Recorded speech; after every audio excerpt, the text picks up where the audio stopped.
Pasado na ang Oplan Biyaheng Ayos Semana Santa 2024 ng Toll Regulatory Board o TRB. Tiniyak din nila na walang taas singil sa toll fee.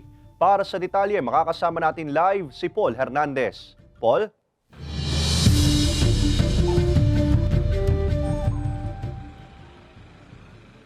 Ace, may utos din ng TRB na tapusin ng mas maaga yung repair and maintenance work sa mga kalsada para sa banayad na pagbiyahe ng mga motorista.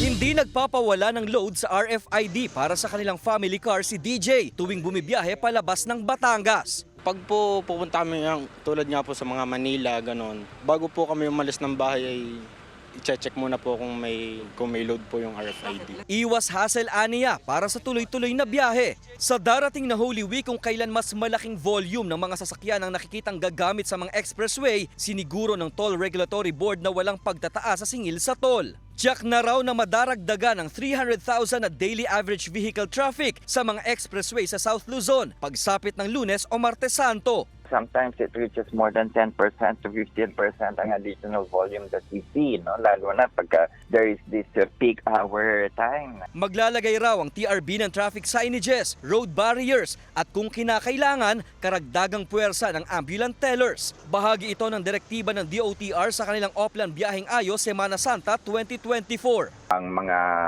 tauhan po ng toll operators natin, particularly itong mga patrollers, traffic enforcers, medical personnel, emergency services, pati na po yung mga toll tellers na kinakailangan dagdagan, no, upang matugunan ng anumang pagdagsa ng mga motorista. Inaatasan na rin na tapusin na agad ang mga repair at maintenance work sa mga kalsada. Naka-standby ang patrol officers at bawal na mag-leave. Bukas din ang lahat ng lane sa toll gates para sa mas mabilis na pagseserbisyo sa mga motorista.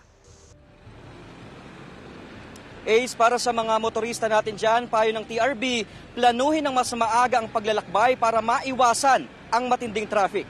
Ace. Maraming salamat, Paul Hernandez.